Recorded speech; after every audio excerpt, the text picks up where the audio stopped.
तंत्र विद्या, ये नाम सुनते ही ना मन में अक्सर थोड़ी डरावनी तस्वीरें उभरती हैं। काला जादू, वशीकरण, पता नहीं क्या क्या। इस विषय को हमेशा से ही शक और डर की नज़र से देखा जाता रहा है। पर सवाल यह है कि क्या ये हमेशा से ऐसा ही था? आज हम इसी रहस्यमयी दुनिया की परतों को खोलने वाले हैं। तो चलिए इसी सवाल की तह तक चलते हैं। क्या तंत्र विद्या सच में सिर्फ टोना टोटका और अंधविश्वास का एक खेल है, जैसा कि ज्यादातर लोग आज मानते हैं? या फिर इसके पर्दे के पीछे कोई बहुत गहरा विज्ञान छिपा हुआ है, जिसे हम शायद वक्त के साथ भूल चुके हैं? तो सबसे पहले ये समझने की कोशिश करते हैं कि आखिर इस प्राचीन ज्ञान को आज इतनी आसानी से खारिज क्यों कर दिया जाता है और क्यों इसे एक भूले बिसरे विज्ञान की तरह देखा जा रहा है।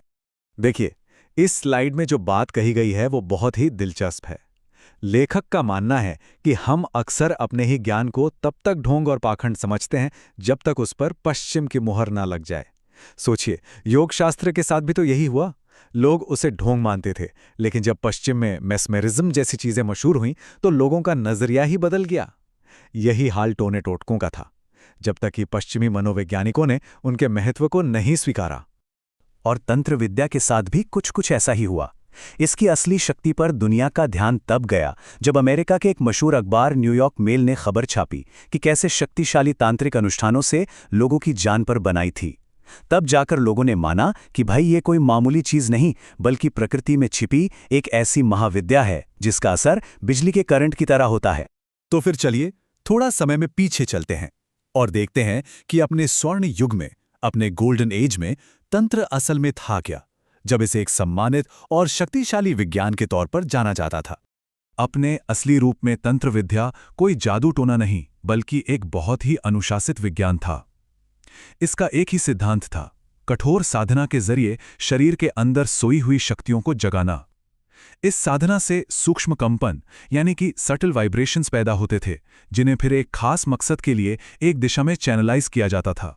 इसे समझने के लिए लेखक का दिया हुआ उदाहरण वही कमाल का है।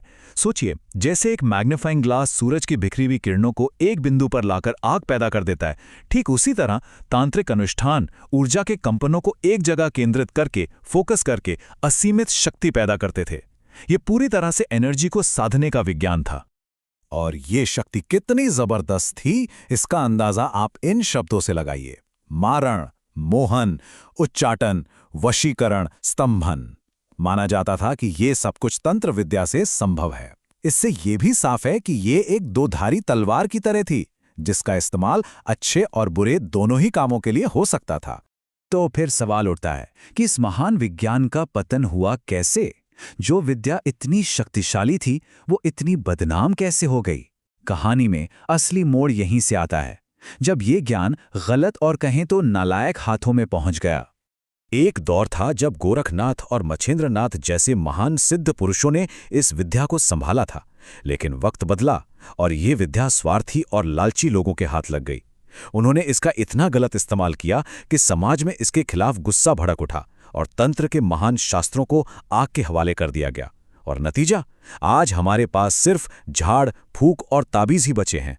लेखक के शब्दों में कहें तो इन तांत्रिकों ने रावण जैसा रवैया अपना लिया था।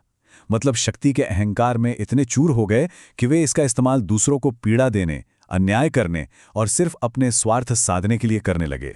और इसका नतीजा ये हुआ कि आम लोगों में उनके खिलाफ आतंक और भय का माहौल बन गया। लोग उनके अत्याचारों से इतना परेशान हो गए कि त्राहिमाम कर उठे। यही वो वजह थी जिसने इस महान विद्या को विनाश के कगार पर लाकर खड़ा कर दिया। तो इस पूरे विनाश और पतन का असर क्या हुआ? आज तंत्र हमारे सामने किस रूप में मौजूद है? चलिए अब इस पर एक नजर डालते हैं। ये स्लाइड तो देखिए पूरी कहानी खुद ही बयां कर रही है। जो तंत्र अपने मूल रूप में एक महाविज्ञान था, आज उसका रूप बदलकर ढोंग की ठगी जैसा हो गया है। अब इसमें कोई हैरानी नहीं कि आज समझदार लोग इससे कोसों दूर भागते हैं। आज जो हमें झाड़ फूंक, गंडा और ताबीज देखने को मिलते हैं ना, वे उस महान विज्ञान के सिर्फ टूटे फूटे या कहें कि लंगड़े अवशेष हैं। ये उस असली ज्ञान के वो टुकड़े हैं जो किसी तरह गुरु शिष्य परंपरा में जलने से बच गए। लेकिन यहाँ लेखक एक बहुत जरूरी बात कहते हैं। उनका तर्क है कि अगर इन चीजों से रत्ती भर भी फायदा ना होता तो ये अंधविश्वास कब का खत्म हो चुका होता। कोई भी इसे इतने लंबे समय तक जिंदा नहीं रख सकता था। इसका सीधा मतलब यह है कि इन टूटे फूटे रूपों में भी शक्ति का कोई ना कोई अंश आज भी बाकी है। तो अब सबसे बड़ा सवाल यही है, क्या इस खोए हुए विज्ञान का पुनरुत्थान, मतलब इसे फिर से जिंदा करना, मुमकिन है? क्या इसे इसके असल गौरवशाली रूप में वापस लाया जा सकता है?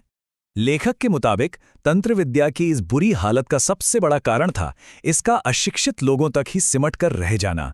ये एक नियम जैसा है कि कोई भी अच्छी चीज जब विद्वानों और पढ़े लिखे समाज से कट जाती है तो उसका पतन निश्चित हो जाता है। तंत्र के साथ भी ठीक यही हुआ। और अंत में लेखक हमें एक बहुत ही जरूरी सवाल के साथ छोड़ जाते हैं। वो पूछते हैं कि अगर आज के विद्वान और शोधकर्ता इस विषय पर दोबारा काम करें, इस पर प्रकाश डालें, तो क्या तंत्र विद्या फिर से जनहित यानी लोगों की भलाई का एक बड़ा साधन बन सकती है?